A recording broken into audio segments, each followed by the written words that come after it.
50 की उम्र पार करने के बाद भी नेउर एक मेहनती इंसान है। गांव में वह अपनी बूढ़ी पत्नी के साथ खुशी खुशी रहता है। एक महात्मा के चक्कर में पड़ के नेउर अपनी पत्नी के सारे गहने और रुपए गंवा देता है। इसके बाद नेउर की जिंदगी में बहुत बड़ी तब्दीली आ जाती है। वह क्या है, जानने के लिए कहानी को अंत तक जरूर सुने। तो आइए आज की कहानी शुरू करते हैं। नेउर। आकाश में चांदी के पहाड़ भाग रहे थे, टकरा रहे थे, गले मिल रहे थे, जैसे सूर्य मेघ संग्राम बिछा हुआ। कभी छाया हो जाती थी, कभी तेज धूप चमक उठती थी। बरसात के दिन थे, उमस हो रही थी, हवा बंद हो गई थी। गांव के बाहर कई मजदूर एक खेत में मेड़ बांध रहे थे। नंगे बदन, पसीने से तर, कछनी कसे हुए सब के सब फावड़े से मिट्टी खोदकर मेड़ पर रखते जाते थे। पानी में मिट्टी नरम पड़ गई थी। गोबर ने अपनी कानी आंखें मटकाकर कहा, अब तो हाथ नहीं चलता भाई, गोला भी टूट गया होगा, चबेना कर ले। नेउर ने हंसकर कहा, यह मेड़ तो पूरी कर लो, फिर चबेना कर लेना। मैं तो तुमसे पहले आया। दोनों ने सिर पर बोझा उठाते हुए कहा, तुमने अपनी जवानी में जितना घी खाया होगा नेउर दादा, उतना तो अब हमें पानी भी नहीं मिलता। नेउर छोटे डिलडॉल का गठीला काला फुर्तीला आदमी था। उम्र 50 से ऊपर थी, मगर अच्छे अच्छे नौजवान उसके बराबर मेहनत न कर सकते थे। अभी 2-3 साल पहले तक कुश्ती लड़ता था। जब से गाय मर गई कुश्ती लड़ना छोड़ दिया था। गोबर, तुमसे तंबाकू पिए बिना कैसे रहा जाता है? यहाँ तो चाहे रोटी न मिले, लेकिन तंबाकू के बिना नहीं रहा जाता। नेउर अपने काम में मग्न था। नव युवकों की बातों में उसे कोई दिलचस्पी नहीं थी। दीना ने उसे बातों में लगाने की कोशिश करते हुए कहा, तो यहाँ से जाकर रोटी बनाओगे दादा? बुधिया कुछ नहीं करती? हमसे तो दादा ऐसी महरिया से एक दिन भी न पटे। नेउर के पिचके खिचड़ी मूछों से ढके मुख पर हास्य की स्मित रेखा चमक उठी। उसने उसकी क्रूरता को भी सुंदर बना दिया। बोला, जवानी तो उसी के साथ कटी है बेटा, अब उससे कोई काम नहीं होता तो क्या करूं? गोबर, तुमने उसे सिर चढ़ा रखा है, नहीं तो काम क्यों न करती? मजे से खाट पर बैठी चिलम पीती रहती है और सारे गांव से लड़ा करती है। तुम बूढ़े हो गए, लेकिन वह तो अभी भी जवान बनी है। दीना, जवान औरत उसकी क्या बराबरी करेगी? सिंदूर, टीका, काजल, मेहंदी में तो उसका मन बसता है। बिना किनारादार रंगीन धोती के उसे कभी तो देखा ही नहीं। उस पर गहनों से भी जी नहीं भरता। तुम गौ हो, इससे निवाह हो जाता है, नहीं तो अब तक गली गली ठोकरें खाती होती। गोबर, मुझे तो उसके बनाव सिंगार पर गुस्सा आता है। काम कुछ न करेगी पर खाने पहनने की अच्छा ही चाहिए। नेउर, तुम क्या जानो बेटा, जब वह आई थी तो मेरे घर में 7 हल की खेती होती थी, रानी बनी बैठी रहती थी। जमाना बदल गया तो क्या हुआ, उसका मन तो वही है। घड़ी भर चूल्हे के सामने बैठ जाती है तो आंखें लाल हो जाती है और सिर थाम कर पड़ जाती है। मुझसे तो नहीं देखा जाता। इसी दिन के लिए तो आदमी शादी ब्याह करता है, और नहीं तो इस गृहस्थी के जंजाल में क्या रखा है। यहाँ से जाकर रोटी बनाऊंगा, पानी लाऊंगा, 1-2 कौर खाएगी। नहीं तो मुझे क्या था, तुम्हारी तरह 4 फक्की मारकर 1 लोटा पानी पी लेता। जब से बिटिया मरी है तब से तो वह औरत भी सुस्त हो गई है। यह बड़ा भारी धक्का लगा। माँ की ममता हम तुम क्या समझोगे बेटा? पहले तो कभी कभी डांट भी देता था, अब किस मुंह से डांटूं? दीना, तुम कल पेड़ पर काहे को चढ़े थे? अभी गुल्लर कौन पकी है? नेउर, उस बकरी के लिए थोड़ी पत्ती तोड़ रहा था। बिटिया को दूध पिलाने के लिए बकरी ली थी। अब बुढ़िया हो गई है, लेकिन थोड़ा दूध दे देती है। उसी का दूध और रोटी तो बुधिया का आधार है। घर पहुंचकर नेउर ने लोटा और डोल उठाया और नहाने चला कि स्त्री ने खाट पर लेटे लेटे कहा, इतनी देर क्यों कर दिया करते हो? आदमी काम के पीछे प्राण थोड़ी ही लेता है। जब मजदूरी सबके बराबर मिलती है तो क्यों काम के पीछे मरते हो? नेउर का अंतकरण एक माधुर्य से सराबोर हो गया। उसके आत्मसंपन्न से भरे हुए प्रेम में मैं की गंध भी तो नहीं थी। कितना स्नेह है, और किसे उसके आराम की उसने मरने जीने की चिंता है, फिर यह क्यों ना अपनी बुधिया के लिए मरे। बोला, तो उस जन्म में कोई देवी रही होगी बुधिया, सच में। अच्छा रहने दो यह चापलूसी। हमारे आगे अब कौन बैठा हुआ है जिसके लिए इतना हाय हाय करते हो। नेउर गज भर की छाती किए स्नान करने चला गया। लौटकर उसने मोटी मोटी रोटियां बनाई, आलू चूल्हे में डाल दिए थे, उसका भरता बनाया। फिर बुधिया और वह दोनों साथ बैठे। बुधिया, मेरी जात से तुम्हें कोई सुख न मिला, पड़े पड़े खाती हूँ और तुम्हें तंग करती हूँ। इससे तो कहीं अच्छा था कि भगवान मुझे उठा लेते। भगवान आएंगे तो मैं कहूंगा पहले मुझे ले चलो, तब इस सूनी झोपड़ी में कौन रहेगा। तुम न रहोगे तो मेरी क्या दशा होगी, यह सोचकर मेरी आंखों में अंधेरा आ जाता है। मैंने कोई बड़ा पुण्य किया था कि तुम्हें पाया, किसी और के साथ मेरा भला क्या निवाह होता। ऐसे मीठे संतोष के लिए नेउर क्या नहीं कर डालना चाहता था। आलसी लोभिन स्वाभिन बुधिया अपनी जीभ पर केवल मिठास रखकर नेउर को नचाती रहती थी, जैसे कोई शिकारी कटिए के चारा लगाकर मछली को खिलाता है। पहले कौन मरे, इस विषय पर आज यह पहली ही बार बातचीत न हुई थी। इससे पहले भी कितनी ही बारी यह प्रश्न उठा था और यूं ही छोड़ दिया गया था, लेकिन न जाने क्यों नेउर ने अपनी डिग्री कर ली थी। उसे निश्चय था कि पहले मैं जाऊंगा, उसके पीछे भी बुधिया। जब तक रहे आराम से रहे, किसी के सामने हाथ न फैलाए, इसलिए वह काम करता रहता था जिससे हाथ में 4 पैसे जमा हो जाए। कठिन से कठिन काम जिसे कोई ना कर सके नेउर करता। दिन भर फावरे कुचाल का काम करने के बाद रात को ऊँट के दिनों में किसी के ऊँट पेरता या खेती में रखवाली करता। लेकिन दिन निकलते जाते थे और जो कुछ कमाता था वह भी निकलता जाता था। बुधिया के बगैर यह जीवन नहीं, उसकी कल्पना ही न कर सकता था। लेकिन आज की बातों ने नेउर को सशंक कर दिया था। जल में एक बूंद रंग की भांति यह शंका उसके मन में समाकर अंतर्जित होने लगी। गांव में नेउर को काम की कमी न थी, पर मजदूरी तो वही मिलती थी जो अब तक मिलती आई थी। इस मंदी में वह मजदूरी भी नहीं रह गई थी। एकाएक गांव में एक साधु कहीं से घूमते फिरते आ निकले और नेउर के घर के सामने ही पीपल की छां में उनकी धुनी जम गई। गांव वाले ने अपना धन्य भाग समझा। बाबा जी की सेवा सत्कार करने के लिए सभी जमा हो गए। कहीं से लकड़ी आ गई, कहीं से बिछाने का कंबल, कहीं से आटा दाल। नेउर के पास क्या था? बाबा जी के लिए भोजन बनाने की सेवा उसने ली। चरस आ गई, दम लगने लगा। 2-3 दिन में ही बाबा जी की कृति फैलने लगी।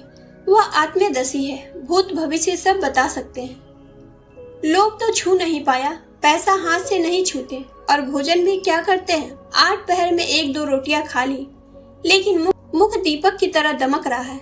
कितनी मीठी वाणी है, सरल हृदय। नेउर बाबा जी का सबसे बड़ा भक्त था। उस पर कहीं बाबा जी की दया हो गई तो पारस ही हो जाएगा, सारा दुख दरिद्र मिट जाएगा। भक्तजन एक एक करके चले गए थे। खूब कड़ाके की ठंड पड़ रही थी। केवल नेउर बैठे बाबा जी का पांव दबा रहा था। बाबा जी ने कहा, बच्चा संसार माया है, इसमें क्यों फंसे हो। नेउर ने नतमस्तक होकर कहा, अज्ञानी हूं महाराज, क्या करूं, स्त्री है, उसे किस पर छोड़ूं। तू समझता है तू स्त्री का पालन करता है, और कौन सहारा है उसका बाबा जी। ईश्वर कुछ नहीं है, तू ही सब कुछ है। नेउर के मन में जैसे ज्ञान उदय हो गया। तू इतना अभिमानी हो गया है, तेरा इतना दिमाग, मजदूरी करते करते जान जाती है, और तू समझता है कि मैं ही बुधिया का सब कुछ हूँ। प्रभु जो सारे संसार का पालन करते हैं, तो उसके काम में दखल देने का दावा करता है। उसके सरल ग्रामीण हृदय में आस्था की एक ध्वनि से उठकर उसे धिक्कारने लगी। बोला, अज्ञानी हूं महाराज। इससे ज्यादा वह कुछ नहीं कह सका। आंखों से दीन विषाद के आंसू गिरने लगे। बाबा जी ने तेजस्विता से कहा, देखना चाहता है ईश्वर का चमत्कार। वह चाहे तो क्षण भर में तुझे लखपति कर दे, क्षण भर में तेरी सारी चिंताएं हर ले।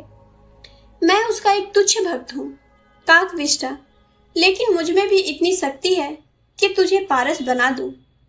तू साफ दिल का सच्चा ईमानदार आदमी है। मुझे तुझ पर दया आती है। मैंने इस गांव में सबको ध्यान से देखा, किसी में भक्ति नहीं, विश्वास नहीं। तुझ में मैंने भक्त का हृदय पाया। तेरे पास कुछ चांदी है?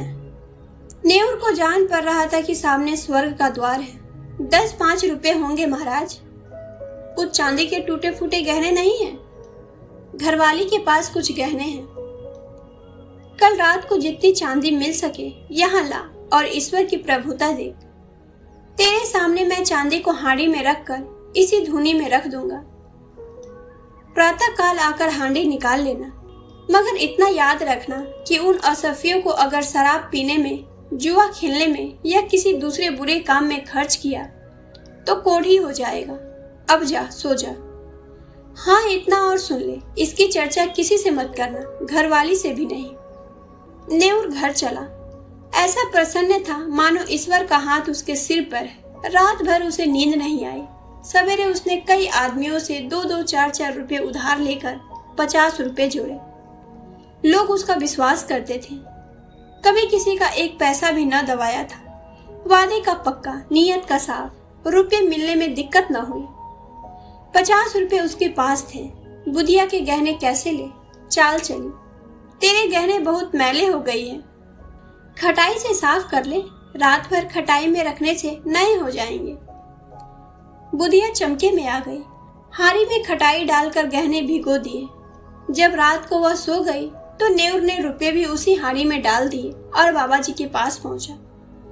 बाबा जी ने कुछ मंत्र पढ़ा, हांडी को धूनी की राख में रखा और नेउर को आशीर्वाद देकर विदा किया।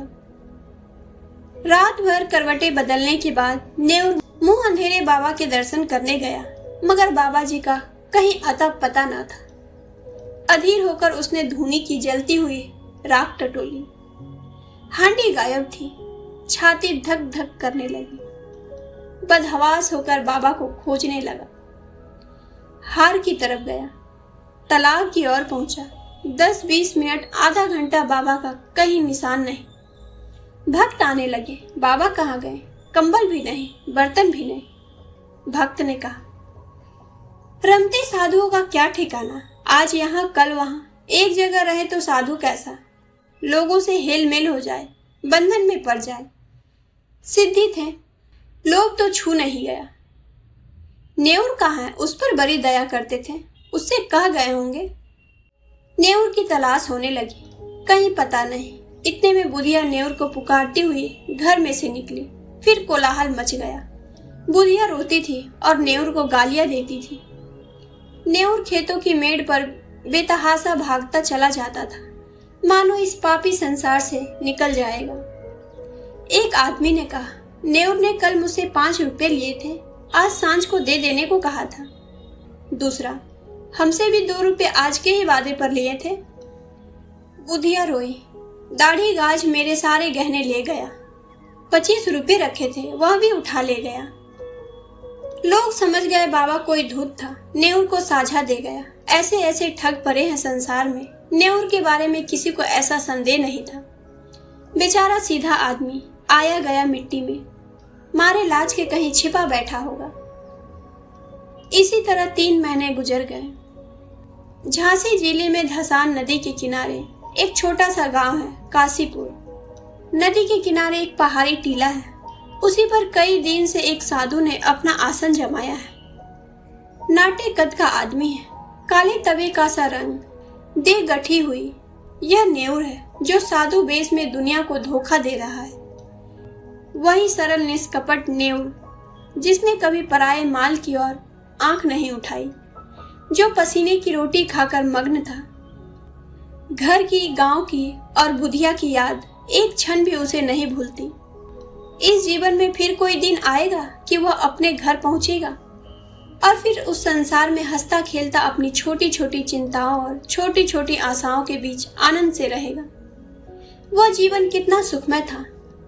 जितने थे सब अपने थे, सभी याद करते थे, सहानुभूति रखते थे। दिन भर की मजदूरी, थोड़ा सा अनाज या थोड़े से पैसे लेकर घर जाता था तो बुधिया कितने मीठे स्नेह से उसका स्वागत करती थी। वह सारी मेहनत, सारी थकान जैसे उस मिठास में सजकर और मीठी हो जाती थी। हाय, वे दिन फिर कब आएंगे? ना जाने बुधिया कैसी रहती होगी। कौन उसे पान की तरह पालेगा? कौन उसे पकाकर खिलाएगा? घर में पैसा भी तो नहीं छोड़ा, गहने तक डुबा दिए।